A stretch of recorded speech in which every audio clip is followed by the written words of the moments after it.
नमस्कार, मैं हूं AK कश्यप और आज इस वीडियो में बात करने जा रहे हैं कि किस तरीके से रिटायरमेंट बेनिफिट्स पर केंद्र सरकार कोई बड़ा फैसला ले सकता है। ये बड़ा फैसला आफ्टर रिटायरमेंट किन विषयों पर हो सकता है, इसे जानना जरूरी है। केंद्र सरकार आफ्टर रिटायरमेंट महत्वपूर्ण रूप से 4 ऐसे पॉइंट है जिसको केंद्रीय कर्मचारियों को बड़ी उससे आवश्यक तौर पे बदलाव की ज़रूरत है। जब से सबसे पहला जो मिलने वाली ग्रेचुइटी की जो राशि है, जो कैप किया हुआ है मैक्सिमम 25 लाख, इसमें बदलाव की ज़रूरत है। 7th पे कमीशन में जब 7th पे कमीशन लागू हुआ था तो उस समय ग्रेचुइटी की सीमा अधिकतम 20 लाख रखा गया था और उसके बाद में 5 लाख और एडिशनल जोड़कर अभी वर्तमान में 7th पे कमीशन के जो ड्यूरेशन है उस दौरान में 25 लाख अधिकतम कैपिंग कर रखा गया है। इसके अलावा 1 रैंक 1 पेंशन से संबंधित लिव इन कैशमेंट और पेंशन कम्यूटेशन की यहाँ पे आफ्टर रिटायरमेंट्स बेनिफिट्स में बदलाव की तत्काल 8वें वेतन आयोग में महत्वपूर्ण रूप से केंद्र सरकार NCJCM के मेमोरेंडम पर किस तरीके से आने वाले समय में विचार करेगा। इस वीडियो में इसी विषय पे चर्चा करेंगे। अगर आप केंद्रीय कर्मचारी हैं या केंद्रीय कर्मचारी रहे हैं, राज्य कर्मचारी हैं या राज्य कर्मचारी रहे हैं तो इस वीडियो को आप ज़रूर देखिएगा। नए जुड़े हैं तो ज़रूर चैनल को सब्सक्राइब करके बेल आइकन को दबा दीजिएगा। वीडियो अच्छा लगेगा तो लाइक शेयर ज़रूर कीजिएगा। कोई सुझाव होगा HCPC या ग्रेचुइटी से संबंधित या अन्य लाभों से संबंधित तो आप कमेंट में लिखिएगा। देखिए, जो सबसे बड़ी मांग इस बार जो चल रहा है कि केंद्रीय सरकार से कि जो भारत में आफ्टर रिटायरमेंट्स बेनिफिट्स है उसमें समानता दिखाया जाए और लाया जाए। कैसे समानता आएगा, ज़रा इस चीज़ को समझेंगे। केंद्रीय कर्मचारियों को जो अभी लगभग 50 लाख एम्प्लॉय हैं, सेंट्रल एम्प्लॉय हैं, उनमें से लगभग 50% OPS से कवर है और लगभग 50% NPS या UPS से कवर है। OPS में मिलने वाले लाभ आफ्टर रिटायरमेंट कुछ अलग हैं, NPS में कुछ अलग है और UPS में कुछ अलग है। OPS, NPS और UPS का जो आफ्टर रिटायरमेंट जो बेनिफिट्स है इसको एक समान कैसे लाया जाए, तो एक समान लाने के लिए जो सबसे महत्वपूर्ण जो पॉइंट है वह है ग्रेचुइटी की लाभ को लेकर। अब यहाँ पे ये महत्वपूर्ण रूप से ये जानना जरूरी है कि ग्रेचुइटी का लाभ किसे मिलता है। केंद्रीय कर्मचारियों के में उन लोगों को ग्रेचुइटी का लाभ मिल पाता है जो 5 साल की सेवा अवधि के दौरान जो कंटिन्यू 5 सालों तक केंद्र सरकार में काम किए हैं, ये ठीक इसी पैटर्न पे वो राज्य सरकार में काम किए हैं। तो ग्रेचुइटी को पाने के लिए कम से कम 5 साल की सेवा अवधि होना आवश्यक है। अब देखिए, NPS, OPS और UPS में ग्रेचुइटी की क्या अभी मानक तय किया गया है। 7th पे कमीशन का मानक तीनों में समरूप है। अगर आप OPS एम्प्लॉई हैं या NPS या UPS में भी अगर आप कवर है और 7th पे कमीशन के बेनिफिट्स अगर आपको मिल रहे हैं, यानी जो लाभ मिल रहे हैं, तो आफ्टर रिटायरमेंट ग्रेचुइटी की सीमा जो तय किया गया है वो 25 लाख अधिकतम तय किया गया है। पहले ये 20 लाख था, बाद में इसे एडिशनल बढ़ाकर 25 लाख कर दिया गया है। अब डिमांड चल रहा है कि इस 25 लाख को बढ़ाकर 75 लाख कर दिया जाए, यानी 3 गुना ग्रेचुइटी की सीमा बढ़ा दिया जाए।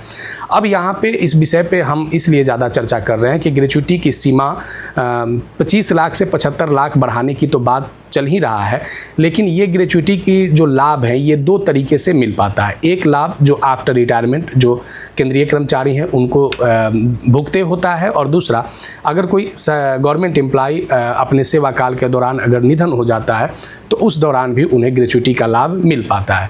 अब यहाँ पे देखना क्या है कि केंद्र सरकार का अभी जो वर्तमान फॉर्मूला है उस वर्तमान फॉर्मूले में कुछ बदलाव की ज़रूरत है और ये जब तक फॉर्मूले में बदलाव की ज़रूरत नहीं होगा तब तक ये जो मैक्सिमम कैप किया हुआ है 25 लाख, यानी किसी भी हालत में आपकी सेवा अवधि अगर आप 42 साल तक भी अगर केंद्र सरकार के सेवा में रहे हैं तो 7th पे कमीशन के आधार पे आप 25 लाख से ज़्यादा ग्रेचुइटी के हकदार नहीं हो सकते हैं। क्यों नहीं हो सकते हैं? क्योंकि ये अधिकतम कैपिंग 25 लाख का किया हुआ है। अधिकतम राशि ग्रेचुइटी के बढ़ने से किनको फ़ायदा होगा, तो जो लोग 33 वर्ष या उससे अधिक सेवा में केंद्र सरकार में रहेंगे उनको डायरेक्ट बेनिफिट इसका मिलेगा। अब देखिए, यहाँ पे वर्तमान में जो बातें चल रहे हैं कि अभी इसका कैलकुलेशन फार्मूला क्या है।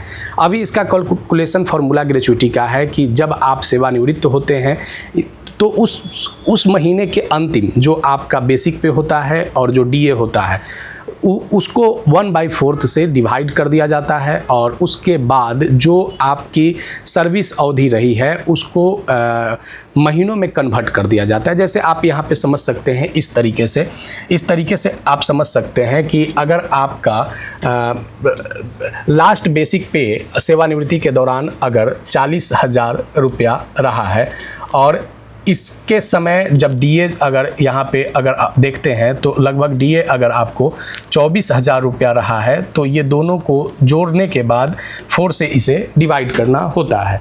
अब देखिए यहाँ इसमें क्या कहता है कि number of half year periods, अगर आपने 20 सालों तक सेवा किया है तो 20 साल में इस कैलकुलेशन को यहाँ पे देखेंगे कि इनटू 20 साल को कैसे करेंगे। तो यहाँ पे प्रत्येक 6 महीने पे एक गणना किया जाता है, तो यानी प्रत्येक 6 महीने पे 20 साल में यहाँ पे इनटू 40 से कैलकुलेशन कर दिया जाएगा। इस आधार पे आपकी ग्रेच्युटी की राशि आपकी सेवानिवृत्ति के बाद जो निकल कर आएगा कैलकुलेशन के बाद, वही राशि आपकी यहाँ पे दी भुगते होंगे।